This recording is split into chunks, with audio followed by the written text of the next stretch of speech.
Well, as you can see, it is really, really dark here. Too dark to film.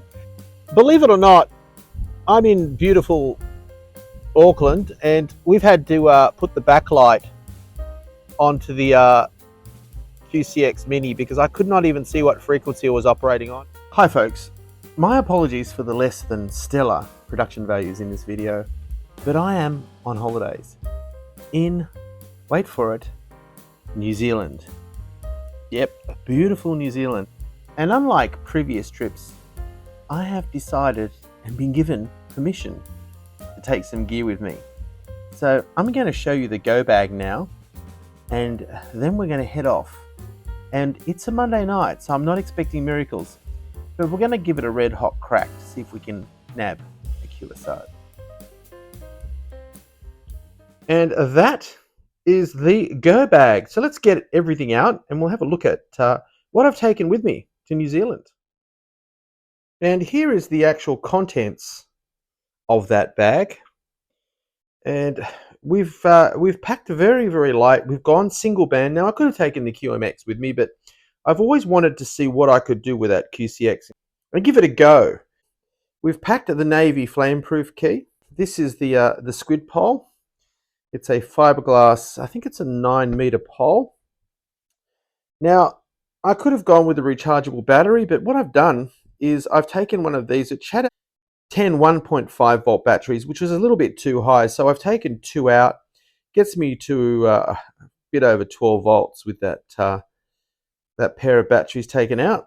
And I know it works because we have tested it all in the backyard to make sure this antenna has a decent SWR. We've got an octopus strap to strap the pole to a nearby object. Of course, our book to record any QSOs we might manage to nab, and a pen. And in the Lark whiskey box, we have the following. Check it out. The QCX Mini for 40 meters. That's a 5-watt radio. With that battery pack, I'm getting about 4 watts out, which is nice. And we have this beautiful antenna tuner, and the design is a VK3YE design, and I shall put a link to a video below where he talks about building this, and also the video where I build it. It is a fantastic little unit. It really does a great job.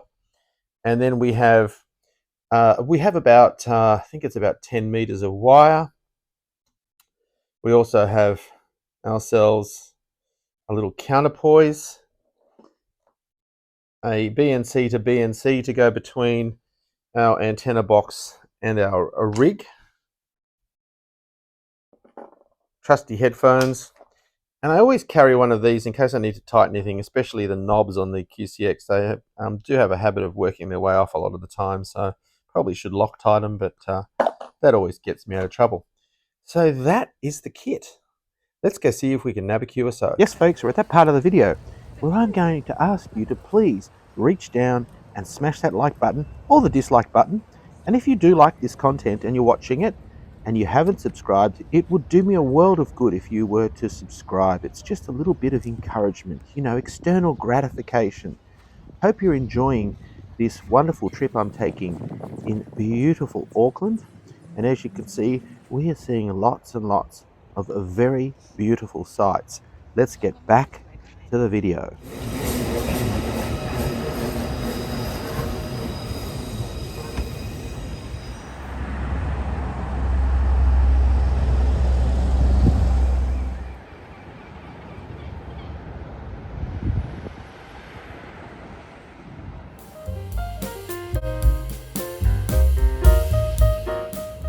We are running out of daylight.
Well, as you can see, it is really, really dark here.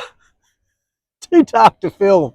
And believe it or not, I'm in beautiful Auckland, and we've had to put the backlight onto the QCX Mini because I could not even see what frequency it was operating on.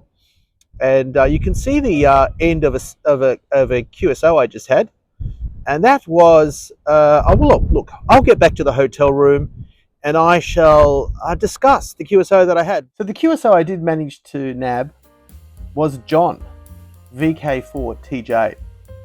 Now, those of you that are avid viewers of the channel will remember I did a video called Hams on High, where I went to my son's newly purchased apartment to see whether, as a ham in an apartment, I might be able to operate successfully QRP. And who should answer a call on 20 meters but John, VK4TJ.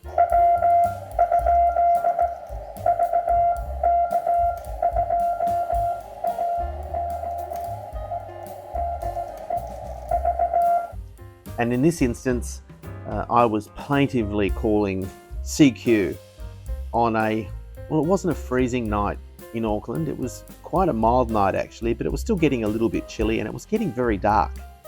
And I was thinking, oh well, Monday night, I'm not getting anywhere. I don't know how well this antenna is getting out and the way it's set up. Suddenly, we heard a very, very loud response. And I think he was getting me 559 as well.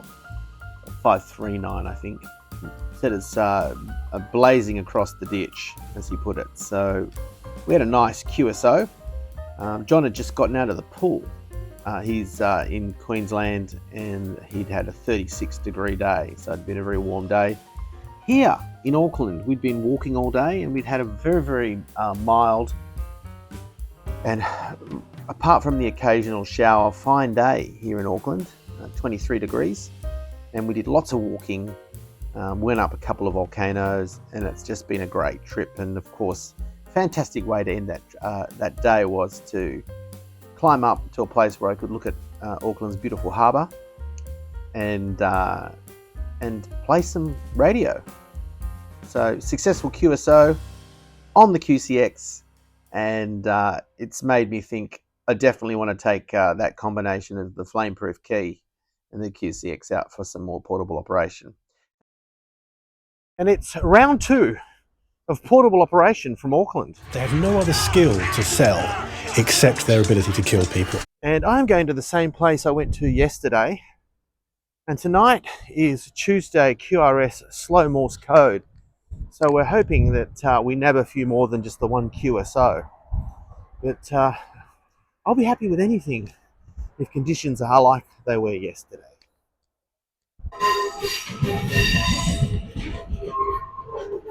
And we're stuck on the one band, 40 meter band. So the decision to take the QCX maybe is questionable, but kind of like the challenge of the single band rig, and just seeing how far we can get with just that one radio. It certainly adds to the elegance and the simplicity. Gotta love trains.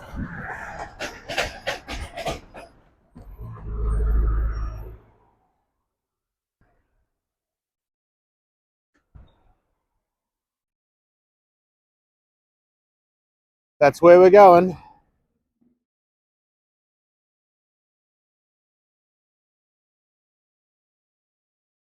Check it out.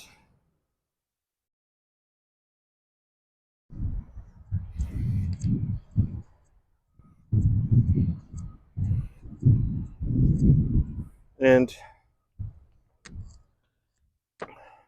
that is where we set up, which is the Dove Maya Robinson Park. And there's the sign. So if you ever want to find this and you're in Auckland, Dove Maya Robinson Park. And this is where I set up last night. And as you can see, we've got the saltwater amplifier nearby. And this wonderful place where you can strap a pole and run a wire so it's out of the way, because you can run it through this lattice work here. You're probably losing a bit of antenna performance, but at least no dogs or people are going to trip on it. Let's get set up. So we just need to get our counterpoise in position. As modest as it is, I tried to make this system as short a counterpoise as possible because it's the one thing that's very difficult to get off the ground. So it's nice to have it out of the way. And in this location it's great because I just chuck it in the bushes behind the seats. That's it. Done. Deployed. Well, here I was thinking the bands are completely dead. And who shall I hear but VK2ARZ Max. And he was calling VK3 AVA. So bands are not dead. Just not a lot of people around at the moment. I'm having trouble doing the time conversion in my head. So things might not have kicked off yet for Slow Morse Night. So we shall keep trying.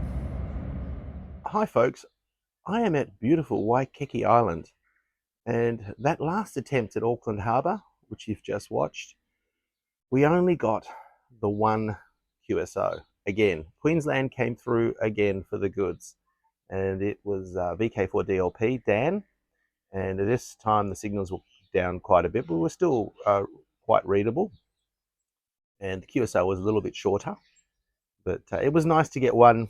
Better than none. Conditions were not that good, certainly not as good as the night before. John Bosma has put me on the WhatsApp group, and so hopefully next Tuesday, Slow Morse Night might be a little bit more successful, but that will all depend on the gods of propagation. Thank you for sticking around right to the end of the video. 7-3, and I shall see you in the next episode of The Art of Engineering.